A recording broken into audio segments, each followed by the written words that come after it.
നടുവും വയ്യ, മുട്ടും വയ്യ. അവൻ രാവിലെ അവളെ കെട്ടിയൊരുക്കാൻ കൊണ്ടുപോയേക്കാ ഈ മിച്ചം പോലെ ഒന്ന് തൂത്തിടിപ്പിക്കാതെ. എന്നെ കൊണ്ട് ഇതൊന്നും നടക്കുമെന്ന് എനിക്ക് തോന്നുന്നില്ല. മനുഷ്യ, നിങ്ങളിതൊന്നും കാണുകയും കേൾക്കുകയും ചെയ്യുന്നില്ലയോ? നിങ്ങളെ കൊണ്ട് ആവുന്നതേ ഉള്ളൂ ഈ മിറ്റമൊക്കെ ഒന്ന് തൂക്കാനായിട്ട്, കേട്ടോ. ഇപ്പൊ ഇരിക്കുക രാവിലെ പത്രവും വായിച്ചുന്നുണ്ട്. നോക്കാൻ ഭയങ്കര സംഭവം പത്രത്തിനകത്തിരിക്കുന്നു.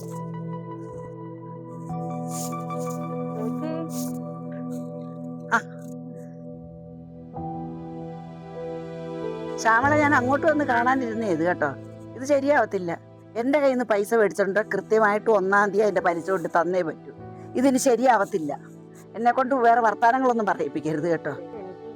എനിക്കറിയാം 1-ാം തീയതി പൈസ തരണ്ടേ. പിന്നെന്താ പറ്റി? എനിക്ക് തൊഴിലുറപ്പിന് പൈസ കിട്ടിയത് ഇതൊന്നും എന്നെ ബാധിക്കുന്ന പ്രശ്നമല്ല. എനിക്ക് കൃത്യമായിട്ട് പലിശ കിട്ടിയേ പറ്റത്തുള്ളൂ. 1-ാം തീയതി തന്നെ കേട്ടല്ലോ.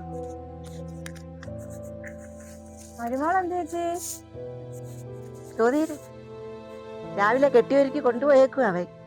കണ്ട ആശുപത്രി തോറും എല്ലാ ആശുപത്രികളിൽ ചെല്ലുന്നവരെല്ലാം പറയുന്നത് ഇവള് മരിച്ചാന്നുള്ളത്, ഇവള് പ്രസവിക്കത്തില്ലെന്ന്. പിന്നെ എവന് ഇങ്ങനെ കൊണ്ടു നടക്കേണ്ട കാര്യം വല്ലതും ഉണ്ടോ? നിനക്കറിയാവോ, ദുബായി നല്ലൊരു ജോലിക്ക് 10-70,000 രൂപ ശമ്പളം ഉണ്ടായിരുന്നു. ജോലിക്ക് നിന്നവനാ. അതും കളഞ്ഞിട്ട് 3 മാസമായി ഇവിടെ വന്ന് നിൽക്കുന്നു പെണ്ണുമ്പിള്ളെ പ്രസവിപ്പിക്കാനായിട്ട്. അവിടെ ഉള്ളവരെല്ലാം ആശുപത്രിക്കാരും അവരും ഇവരൊക്കെ പറഞ്ഞു കൂടെ കടന്നാൽ കൊച്ചുങ്ങളുണ്ടാവുമെന്ന്. എന്നിട്ട് 3 മാസമായിട്ട് കൂടെ കിടക്കുമല്ലേ, എന്തുകൊണ്ട് കൊച്ചുങ്ങൾ ഉണ്ടാവുന്നില്ല? നീ പറ. ഇവിടെ പ്രസവിക്കത്തില്ലെന്നേ, മച്ചിയാന്ന്. പണം ചെലവാക്കാവുന്നേ ഉള്ളു കാര്യം. ശ്യാമള അത് പറ. ശ്യാമളയ്ക്ക് അറിയാമോ, എന്റെ അമ്മയുടെ ഒരു മോള് നല്ല സുന്ദരിയായ ഒരു പെൺകൊച്ചായിരുന്നു കേട്ടോ. അല്ലറ ചില്ലറ സ്വത്തും വകയൊക്കെ ഉണ്ടായിരുന്നു. എല്ലാരും അവന്റെ അടുത്ത് പറഞ്ഞത് അതിനെ കെട്ടാൻ. അപ്പോഴോ കൂട്ടുകാരന്റെ പെങ്ങളെ കണ്ട് വീഡിയോ കോളിൽ കൂടെ കണ്ട് ഇഷ്ടപ്പെട്ട് കൊണ്ടുവന്നതാ ഇവിടെ. അന്ന് ഞാൻ പറഞ്ഞു, ഇവള് കയറി വന്നപ്പം പോലെ ഞാൻ പറഞ്ഞു എന്തോ ദുശകനം കണ്ട ആശുപത്രി പോലും കൊണ്ടു നടന്ന്. ഇപ്പൊ കുട്ടികളും ഇല്ല, മരിക്കുക. നിനക്കറിയാമോ, എൻ്റെ അനിയത്തിക്കും അനിയനും എല്ലാം കൊച്ചുങ്ങളും ചെറുമക്കളും എല്ലാം ആയി. ദൈവം എനിക്ക് അതിനൊരു ഭാഗ്യം ഉണ്ടായിട്ടില്ല ശ്യാമളെ. എൻ്റെ ദുർവിധി. ഞാൻ എന്തോ പറയാ. ഞാൻ അങ്ങോട്ട് പോട്ടെ. പൊയ്ക്കോ ശ്യാമളെ. എന്നെ കൊണ്ട് ഇനി വർത്താനങ്ങളൊന്നും പറയിപ്പിക്കല്ലേ. ശരി.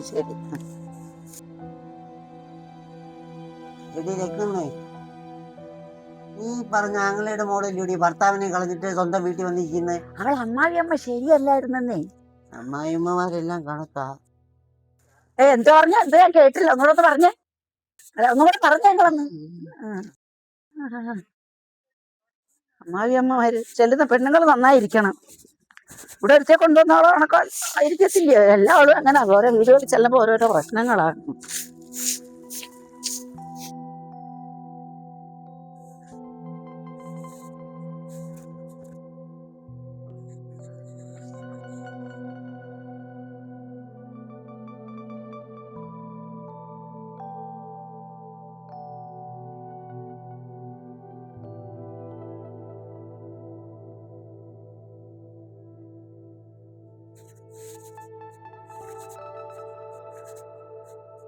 ആശുപത്രി പോയിട്ട് എന്താടാ?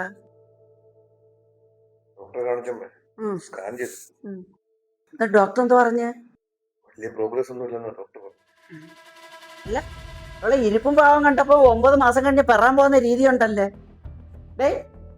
അടുക്കളയിലേ മീൻ മേടിച്ച് വെള്ളത്തിൽ ഇട്ടേക്കുക. കുറച്ച് തുണിയുണ്ട് കഴുകാൻ. പോയി അതൊക്കെ അങ്ങോട്ട് ചെയ്തേ.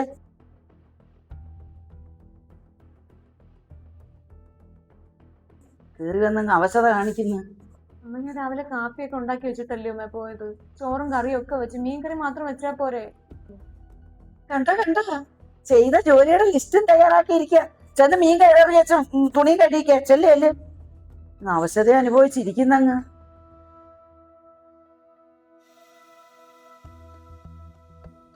അമ്മേ, ഒന്നാമത് അവള് ഹോസ്പിറ്റലിൽ പോയിട്ട് ടയർഡായിട്ട് വന്നിരിക്കുക.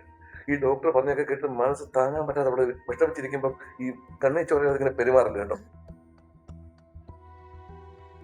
ഡോക്ടർ പറയുന്നത് കേൾക്കാൻ എന്താ? മച്ചികള് പെറ്റ ചരിത്രമില്ല. നമ്മുടെ മോളാണെങ്കിൽ അമ്മ ഇങ്ങനെ സംസാരിക്കുമല്ലോ. എന്റെ മോളാണെങ്കിലേ അവള് എടാ, സകലമാന ഡോക്ടർമാരും പറഞ്ഞിട്ടും എന്തിനാടാ ഇങ്ങനെ കൊണ്ട് നീ പണം ചെലവാക്കുന്നത്? വല്ല കാര്യമുണ്ടോ? അതെന്റെ ആഗ്രഹമാണ്. ഞങ്ങൾക്ക് ഇപ്പോഴും വിശ്വാസമുണ്ട് ഞങ്ങൾക്ക് ഒച്ചുണ്ടാവും. പിന്നെ ഈ കഷ്ടപ്പെട്ട് പൈസ ചെലവാക്കുന്നത് ഞാൻ കഷ്ടപ്പെട്ട് അധ്വാനിച്ച പൈസയാ. അത് അമ്മ തന്നപ്പെടേണ്ട യാതൊരു കാര്യമില്ല. അയ്യോ കേൾക്കുമ്പോ ക്ഷമ പറയുന്നത്. അല്ല നിന്റെ തീരുമാനം എന്തുവാ? എന്ത് തീരുമാനം? 2-3 മാസമായില്ലേ നീ കേറി വന്നിട്ട്, തിരിച്ചു പോകുന്നില്ലയോ? എനിക്ക് ഇഷ്ടമുണ്ടെങ്കിൽ ഞാൻ പോവും, അല്ലെങ്കിൽ പോകത്തില്ല. നിന്റെ തീരുമാനം ഇവിടെ നടക്കത്തില്ല. ഇവിടെ രത്നമ്മ തീരുമാനിക്കും, ആ കാര്യം ഇവിടെ നടപ്പിലാക്കും. അല്ലേ മനുഷ്യ? ആ എങ്കിൽ കേറിപ്പോ. നിങ്ങളോടല്ല മനുഷ്യ, കേറിപ്പോടാ. ഏത് സമയത്താണ് പറയാത്ത പെണ്ണുമ്പിള്ളെ കൊണ്ട് പ്രേരിപ്പിക്കാൻ നടക്കുന്നത്. എന്റെ ആങ്ങളുടെ മോളെ കെട്ട അന്ന് ഞാൻ നിന്നോട് പറഞ്ഞത്, എന്നിട്ട് നീ കേട്ടില്ല. എന്താ രത്നമ്മയ്ക്ക് എന്തോ കുഴപ്പം? കുറെ നേരം കൊണ്ട് കിടന്ന് വിളിക്കുന്നല്ലേ പറഞ്ഞുകൊണ്ടിരിക്കുന്നത്. നിങ്ങൾ ഫോണിന്റെ കൂടെ പറഞ്ഞ് മനസ്സിലാക്കുന്നെങ്കിൽ എൻ്റെ കൂടി ഞാൻ ചാടി കടിക്കാൻ വരാതെ.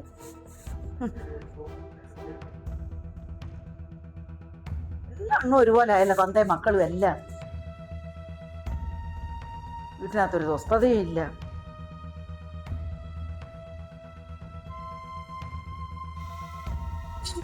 എനിക്ക് മതിയായിട്ട് കരയല്ലേ? എന്റെ കേൾക്കുന്നില്ലേ പറയുന്നത്? എത്ര നാളുണ്ട് ഞാനിത് കേട്ടോണ്ടിരിക്കും. എനിക്ക് വയ്യ, എനിക്ക് വയ്യ, ഇത് മതിയായി. എനിക്ക് എങ്ങനെ സഹിക്കുമെന്ന് പറയാം. എന്തൊക്കെ അമ്മ ഈ പറയുന്നത്? മതിയായി. നീ ഇവിടെ വന്നപ്പോഴല്ലേ കേട്ടു തുടങ്ങിയത്. ഞാനിവിടെ ജനിച്ചിട്ട് അറിവായപ്പോ കേട്ടു. അപ്പൊ അച്ഛന്റെ കാര്യം ഞാൻ ആലോചിച്ചു നോക്ക്. നീ കരയാതിരിക്കും. അതെ, ഒരു ചെവി കൂടെ കേട്ട് മറ്റേ ചെവി കൂടെ കളയാൻ പറ്റത്തില്ല ഏട്ടാ. എന്നെ അറിയാഞ്ഞിട്ടാ. എന്നെ ഇവിടെ ഇല്ലാത്തപ്പോ എന്നെ എന്തൊക്കെയാ പറയുന്നത് അറിയാമോ? അമ്മയുടെ സ്വഭാവം അങ്ങനെയാണ്. നമ്മളൊന്ന് അഡ്ജസ്റ്റ് ചെയ്യാം. അവര് ചുമ്മാ നിന്ന് വളവള സംസാരിച്ചുകൊണ്ടിരിക്കും. ഒരു കാര്യം പറയട്ടെ ഏട്ടാ, നമുക്ക് ചികിത്സയൊക്കെ നിർത്താം. മതി. എന്നെ എന്റെ വീട്ടിൽ കൊണ്ടാക്കിട്ട് ഏട്ടൻ തിരിച്ചു കയറിപ്പോ. അമ്മയ്ക്ക് അപ്പോഴേ സമാധാനം ആവുള്ളൂ. എനിക്ക് വയ്യ. ചെയ്യേണ്ടത് എനിക്കറിയാം. ഞാൻ ചെയ്യാം. നീ കരയാതിരിക്കേ.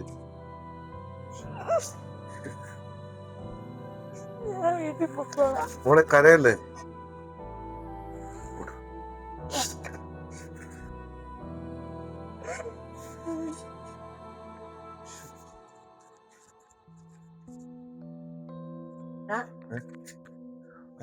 ഞാൻ എല്ലാ റംലത്തിന്റെ വീട്ടിലോട്ട് ചെന്ന് ആ പലിശ പൈസ ഇങ്ങ് മേടിച്ചോണ്ട് വരട്ടെ. എന്തുവാടാ ഞാൻ ആലോചിച്ചോണ്ടിരിക്കുന്നത്? ചുമ്മാ ഇരിക്കുന്നു.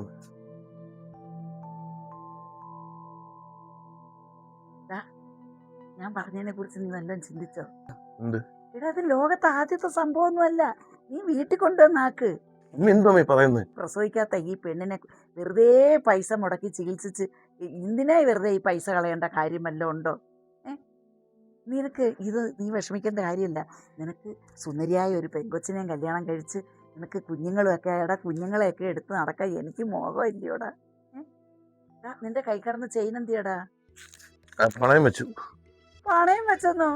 എന്റെ ദൈവമേ, ഗൾഫിൽ കിടന്നുണ്ടാക്കിയ പൈസയും ഉള്ള ഇച്ചിരി ഉള്ള സ്വർണ്ണ ഉരുപ്പടിയൊക്കെ വിറ്റ് നീ ഇങ്ങനെ ചികിത്സിച്ചിട്ട് വല്ല കാര്യമുണ്ടോ? എടാ ഓട്ടുപാത്രത്തിൽ വെള്ളം കോരുന്നത് പോലെയാടാ. എടാ അമ്മ പറയുന്നൊന്ന് കേക്ക്. ചെല്ലു എന്താന്ന് വെച്ചാൽ ഒന്ന് ആലോചിക്കുക.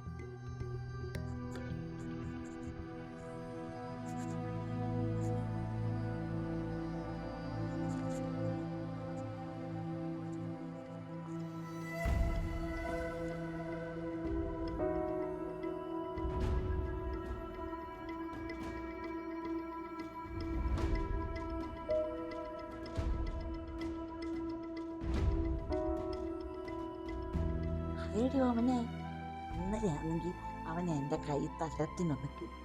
അപ്പോഴാണ് ഞാൻ അവൻ്റെ അടുത്ത് പറഞ്ഞെല്ലാം ഒന്ന് മനസ്സിലാക്കി. അവയെല്ലാം ക്ഷമയോടെ കേട്ടോണ്ടിരുന്ന്. മറ്റേതെന്തെങ്കിലും പറയുമ്പോൾ തറുതലയൊക്കെ പറയുന്ന ചെറുക്കനെ ഇന്നലെ എല്ലാം കേട്ട് എന്തോ ഒരു തീരുമാനത്തിലെത്തിയിട്ടുണ്ട്. പാവം കണ്ടിട്ട് ഇന്ന് എന്നെ കൊണ്ടാക്കുന്ന ലക്ഷണമുണ്ട്.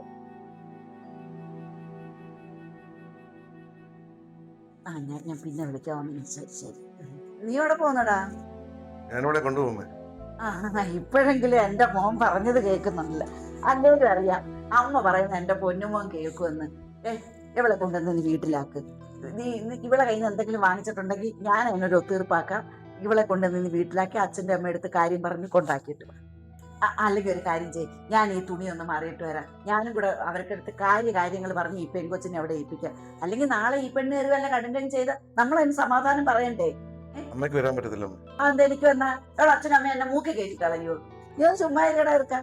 ഞാൻ കൂടെ വരാം. ഈ പെണ്ണെ പറഞ്ഞ് ഏൽപ്പിച്ചിട്ട് തന്നെ വരാം. അമ്മ ഉദ്ദേശിക്കുന്ന പോലെ ഇവളുടെ വീട്ടിലേക്കല്ല ഞാൻ പോകുന്നത്. പിന്നെ നീ എവിടേക്കാ പോകുന്നത്? ഞങ്ങൾ ദുബായിലേക്ക് പോവാ. ദുബായിലേക്കോ? കേട്ടിട്ടില്ലേ ദുബായ്? എവിടെ കൊണ്ടുപോകുന്നോ?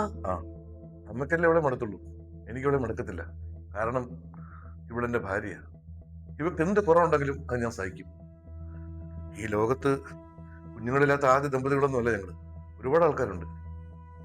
ഞങ്ങൾക്കൊരു കുഞ്ഞ് വേണ്ടെന്നാണ് ദൈവവിധിയെങ്കിൽ ഞങ്ങൾ അങ്ങനെ ജീവിച്ചോടാമേ. ഇനി അമ്മയുടെ ആട്ടും തുപ്പും കേൾക്കാൻ ഇവിടെ ഞാൻ ഇവിടെ നിർത്തത്തില്ല. നമുക്ക് പോവാം. ഇവ എന്തൊക്കെയാ പറഞ്ഞാൽ കേട്ടോണ്ടിരിക്കുന്നോ? മോനെ, അച്ഛാ പോണ്ടെന്ന് മാത്രം അച്ഛൻ പറയില്ല. അല്ല മോനെ, നിങ്ങൾ പോണം. നിങ്ങളെങ്കിലും പോയി സുഖമായിട്ട് ജീവിക്കുക. എന്റെ ജീവിതം ഇവളോട് കൂടി ഇങ്ങനെ ആയി. നിങ്ങൾ പോ മക്കളെ. നിന്റെ അച്ഛനും മണ്ടയെ പൊട്ടിക്കും. എടി, നിന്റെ ഭർത്താവ് ഞാനാ, നീയല്ല എന്റെ ഭർത്താവ്. ഇവളെ ഞാൻ നോക്കിക്കോളാം. ഒന്നീ ഞാൻ തീരും, അല്ലെങ്കിൽ ഇവള് തീരും. ഞാൻ നോക്കാതെ നിങ്ങൾ പോ. ശരി അച്ഛാ.